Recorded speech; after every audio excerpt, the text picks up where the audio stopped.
Assalamu alaikum. Alors Ibn Hisham, après avoir... il a terminé un chapitre sur Al-Kalima.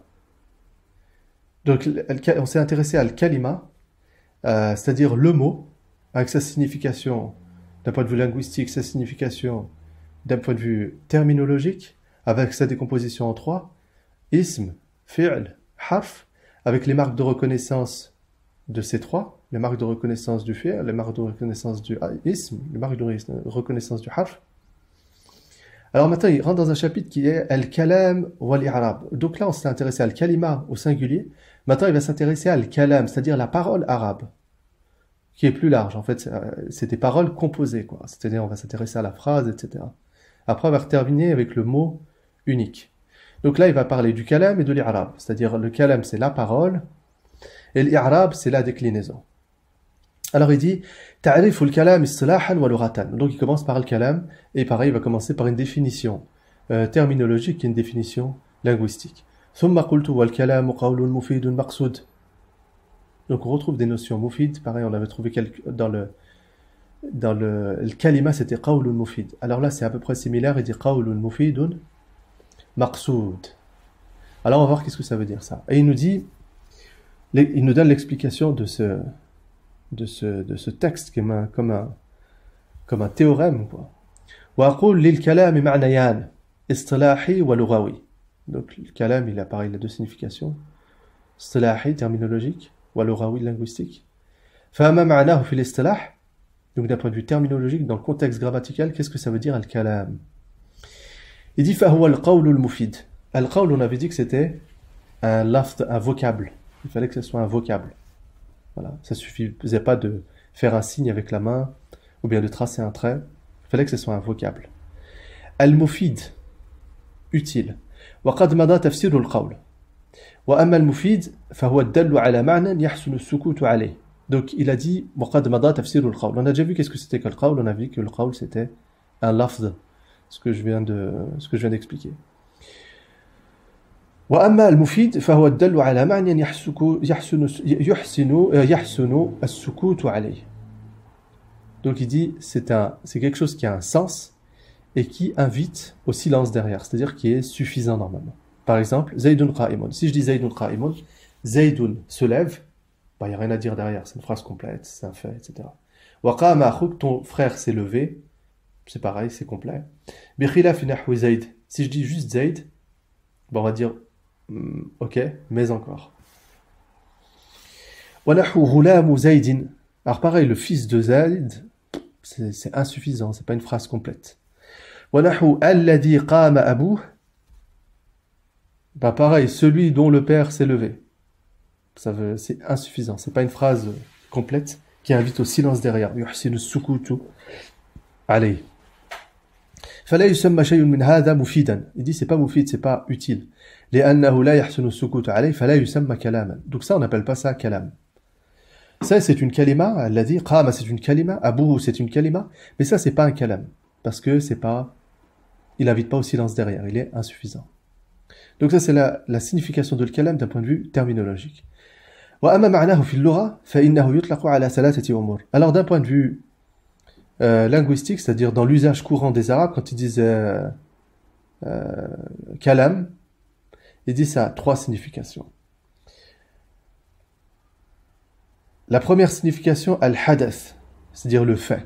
Alladhi huwa at-taklim, c'est-à-dire la prise de parole. Taqul a'jabani kalamuka Zaydan. Ta parole m'a plu Zayd. Ay taklimuka, le fait. Ta parole telle qu'elle est. Iyah. Wa idha ista'mala bihadha al-ma'na 'amila 'amal al-af'al. Alors, si a ce sens, il a une utilisation verbale. Ça, on verra, amalul fa'il, c'est quand un nom, il agit comme un verbe.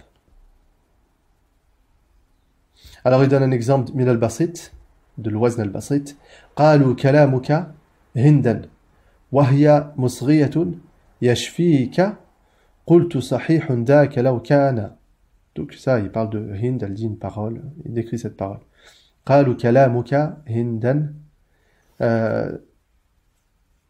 وهي مسرية. Donc c'est comme si on discutait de ta parole. Ta parole, elle est bien, ta parole n'est pas bien, etc.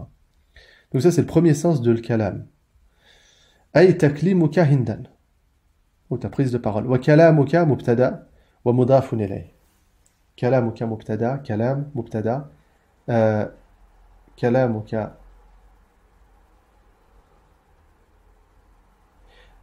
ومضاف إليه. Parce qu'il est مضاف كلامك. كلام مضاف كاف مضاف إليه. وهند مفعول. Donc ça c'est amal al-fi'l, c'est-à-dire quand le nom il fait une action verbale. Je propose de se laisser ça pour une autre vidéo parce que ça sera, c'est un peu, c'est vraiment un cas particulier, une tournure pas évidente. ومفعول وقوله وهي مصغية جملة اسمية في موضع نصب على الحال. وهي مصغية جملة اسمية. Donc ça c'est une phrase هي مصغية, une phrase circonstancielle على الحال. ويشفيك جملة فعلية في موضع رفع على أنها خبر. Donc il dit وكلامك c'est le mubtada.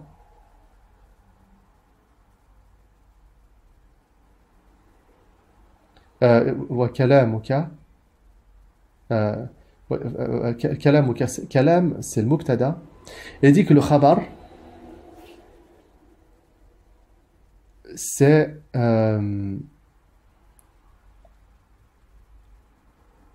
كلامك, le khabar il dit que c'est yashfik. C'est comme si on disait زيد قائم, زيد مبتدا قائم خبر.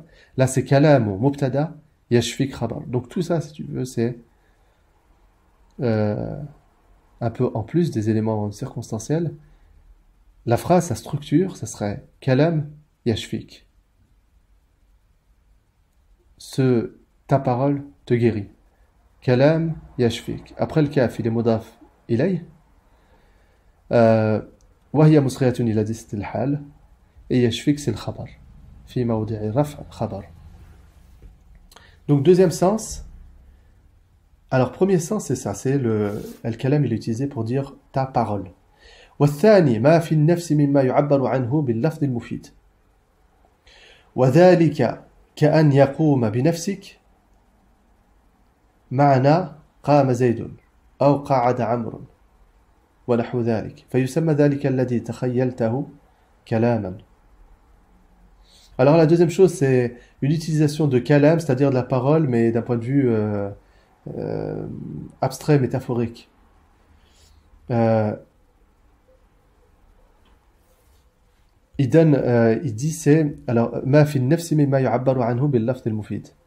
Il dit c'est quelque chose qui est à l'intérieur, en gros c'est une parole que j'ai à l'intérieur de moi, et après je vais l'exprimer avec avec un vocable. Il dit donc c'est le fait que, par exemple, l'expression d'une émotion, par exemple, il va dire c'est un kalam, ce que je ressens. Ensuite, je vais l'exprimer avec des mots, c'est autre chose. Mais c'est déjà un kalam.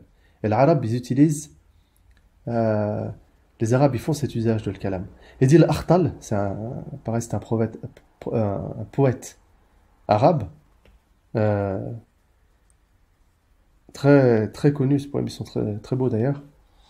Alors, il dit لا يعجبنك من خطيب خطبة حتى يكون مع الكلام أصيلا إن الكلام لفي الفؤاد وإنما جعل اللسان على الفؤاد دليلا.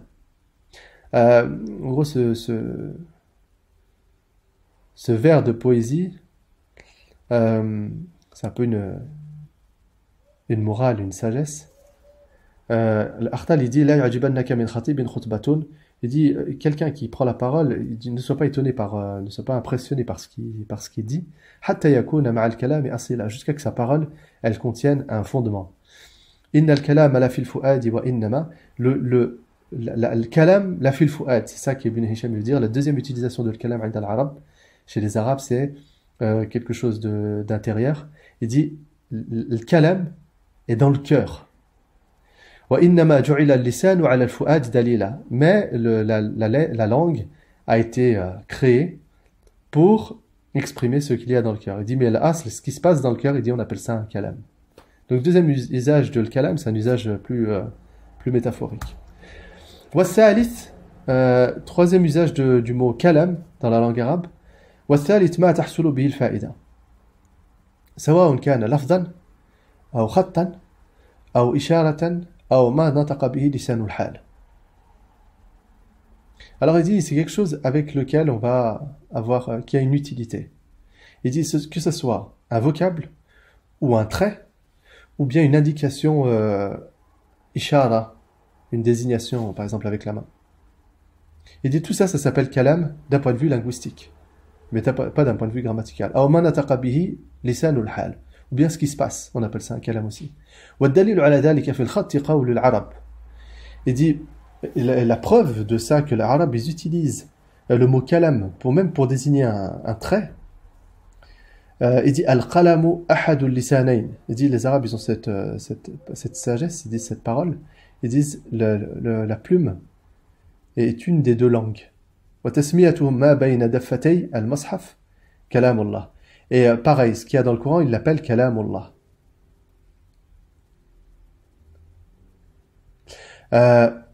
والدليل عليه في الإشارة قوله تعالى. Donc ça c'est discutable cet exemple, on reviendra dessus dans une autre vidéo. والدليل عليه في الإشارة قوله تعالى آيتك ألا تكلم الناس ثلاثة أيام إلا رمزا. Donc ça c'est ce que Zacharie on lui a demandé, et en fait il a demandé de faire un serment suite à l'annonce qu'il allait avoir un enfant. Il voulait un serment, ils lui ont dit ton signe c'est que tu ne parleras pas aux gens pendant 3 jours. Et il a appelé ça ayatuka la tukalliman nas salatata ayyamin illa ramza, sauf des petites, c'est un kalam, pas de paroles mais des indications, tu pourras montrer avec les doigts, tu pourras montrer avec les mains, etc. fastathna ar-ramz min al-kalam. Il a enlevé l'indication du kalam wal aslu fil istithna al-ittisal. Il dit dans le fondement de l'exclusion, c'est qu'il y a une continuité, qu'elle n'est pas absolue. Il dit donc elle n'est pas exclue, ça veut dire que ramz ça fait partie de le kalam dans la signification de ce qu'il dit. Wa amma qawluhu at-tawil. Ça c'est un bait de hadan al-baytan li Amr ibn Abi Rabi'a. Bon, Amr ibn Abi Rabi'a, Omar ibn Abi Rabi'a, pareil c'est un grand poète de la période pré-islamique si je ne me trompe pas. Il dit أشارت بطرف العين خيفة أهلها إشارة محزون ولم تتكلمي فأيقنت أن الطرف قد قال مرحبا وأهلا وسهلا بالحبيب المتيم. Donc il dit أشارت, il dit elle a montré أشارت بطرف العين, elle a montré avec du coin de l'œil خيفة أهلها, donc parce qu'elle craignait sa famille.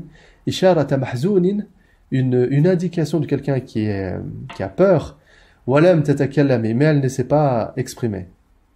Faiqantu, j'étais sûr, anna tarfa, que cette indication de l'œil, qad qala marhaban, qu'elle voulait dire bienvenue, wa ahlan wa sahlan, qui est la forme arabe pour bienvenue, bil habib bil mutayyami, bienvenue à l'aimer. Donc il décrit Omar ibn Abi Rabi'a, bon, une fille qui a priori a vu quelqu'un, elle a fait un coin de l'œil et lui il a lu dans ce coin de l'œil la bienvenue. Et il dit فَإِنَّمَا نَفَى الْكَلَامَ اللَّفْظِي. Donc il a la mutlaq al-kalam. Il a dit il a annulé juste walam tatakallam, c'est juste le kalam al-lafzi, c'est-à-dire le mot vocable, et par contre il restait la parole exprimée par les yeux. ولو أراد بقوله ولم تتكلم نفي غير الكلام اللفظي لانتقد بقوله فأيقنت أن الطرف قد قال مرحبا لأنه أثبت للطرف قولا بعد أن نفى الكلام والمراد نفي الكلام اللفظي وإثبات الكلام اللغوي. Donc il dit le fait qu'il ait dit فأيقنت, j'étais sûr que, il dit ça indique qu'il n'a pas annulé toute la parole, c'est-à-dire qu'il a mis dans la parole, dans le kalam, il a mis ce regard. وإثبات الكلام اللغوي. Donc il a enlevé le kalam al-lafzi, sa signification, le vocable, mais il a gardé le kalam dans sa signification linguistique. والدليل عليه فيما نطق به لسان الحال قول نصيب. نصيب, je sais pas ce que c'est un poète arabe que je connais pas. الطويل من الطويل. Donc c'est un grand bait, on voit bien que la mesure elle est pas pareille que celle-ci. فعاجوا فأثنوا بالذي أنت أهله ولو سكتوا أثنت عليك الحقائب والدليل عليه فيما نطق به لسان الحال.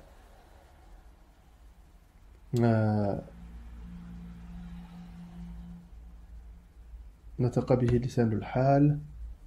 Est-ce qu'il avait parlé de لسان الحال? Ah oui. وأما ما نطق به لسان الحال أو خطا أو إشارة أو ما نطق به لسان الحال. Alors là فعاجوا فأثنوا بالذي أنت أهله ولو سكتوا أثنت عليك الحقائب. Donc فعاجوا, il a appelé ça فعاجوا فأثنوا بالذي أنت أهله. Donc c'est-à-dire le contexte, ils ont fait son éloge, etc. Ils ont fait des signes, des oh magnifiques, etc. Tout ça, il a appelé ça kalam. On appelle ça lisanul hal. Voilà au sakatu, c'est-à-dire le signe si se serait tu. Donc tout ça c'est du kalam. فعاجوا فأثنوا بالذي أنت أهله. وقال الله تعالى قالتا أتينا طائعين. Donc ça c'est la création des cieux et de la terre. C'est un verset d'ailleurs qui est d'un point de vue scientifique qui a une portée assez incroyable parce qu'il dit قالتا أتينا طائعين, donc les cieux et la terre ils sont venus soumis. Et ça montre que le monde il a une création progressive. Et ça c'est contraire à toute la philosophie grecque, parce que ce que Aristote surtout disait, que le monde était fixe, etc. Bon, je ne vais pas ouvrir cette parenthèse. قالتا أتينا طائعين وقال الله تعالى قالتا أتينا طائعين.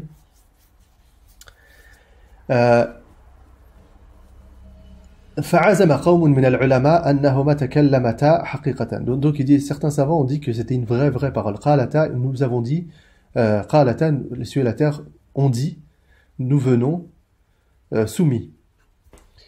أنهما تكلمتا حقيقة. Bon, il dit, certains savants ont dit que c'est une parole réelle, et d'autres ont dit, وقال آخرون إنهما لما انقادتا, lorsqu'ils se sont soumis à l'ordre de Dieu, les amrillah azza wa jal, nuzila dhalika manzilat al-qawl.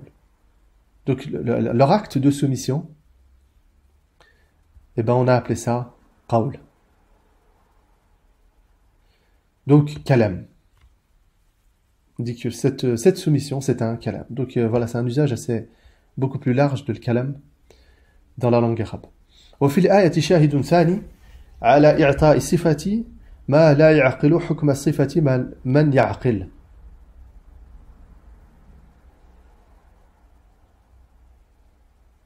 Donc il dit dans ce verset, il y a une preuve que l'on donne des qualités, des attributs de quelque chose qui ne résonne pas à quelque chose des attributs de quelque chose qui résonne à quelque chose qui ne résonne pas. Il dit parce que la matière,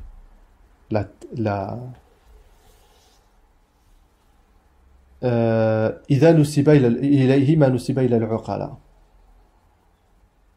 ألا ترى أن طائعا قد جمع بالياء والنون لما نسب لموصوفه القول.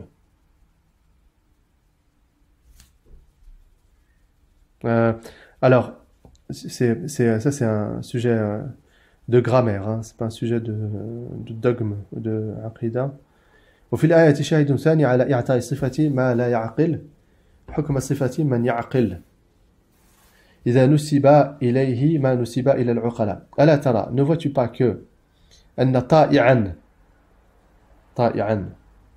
قد جمع بالياء, c'est-à-dire طائعين, والنون لما نسب لموصوفه القول.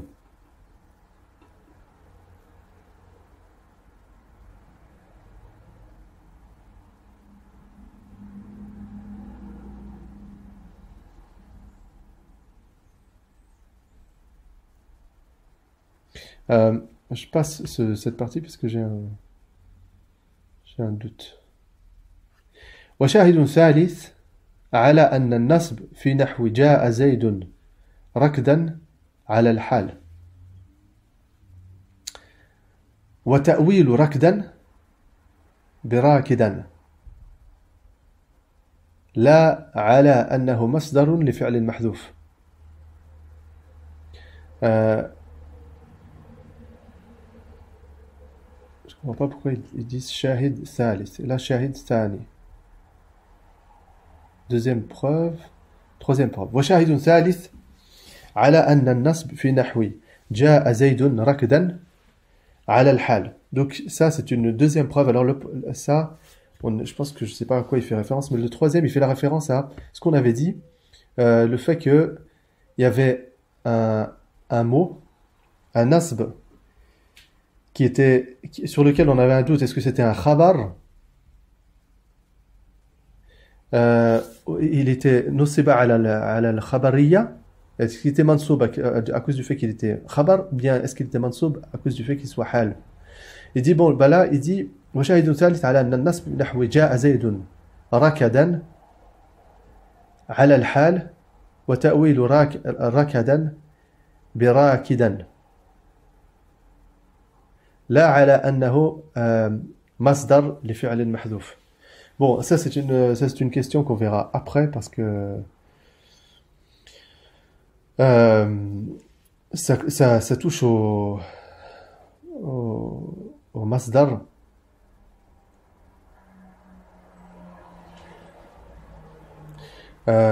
Sur l'interprétation de ce rakdan, c'est-à-dire que la plupart des nuhat, ils vont dire que là, ja'a zaydun, rakdan, ils vont dire c'est pas un masdar, ils vont dire il est mansoub, mais pas du fait que ce soit un masdar, mais du fait que ce soit un hal.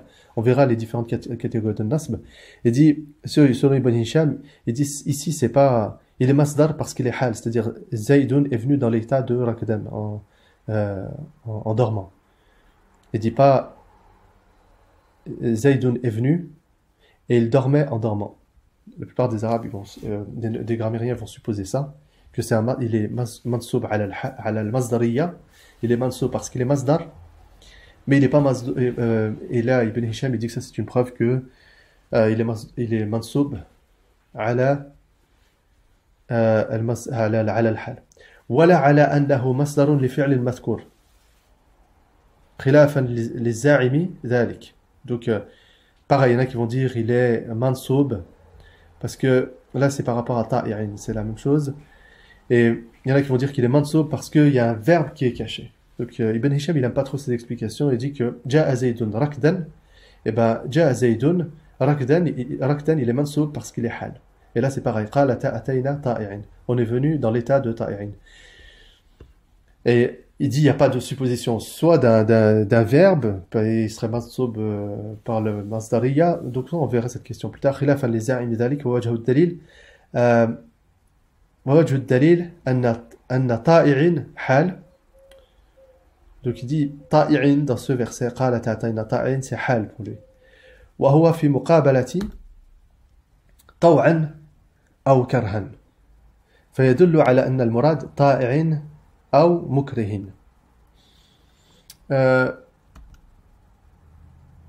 Voilà, donc ça c'était un petit aparté. Pareil, a priori c'est toujours cette tradition de Ibn Hisham, cet engagement de Ibn Hisham de finir par un verset du Coran, donc il nous a donné cette petite faïda, ce petit bonus que ta'i'in selon lui il est mansoub ala al-hal. Donc on a vu dans cette vidéo la définition du kalam, à la différence de kalima. Donc le kalam c'est pluriel, c'est la parole, d'un point de vue istilahi, d'un point de vue terminologique.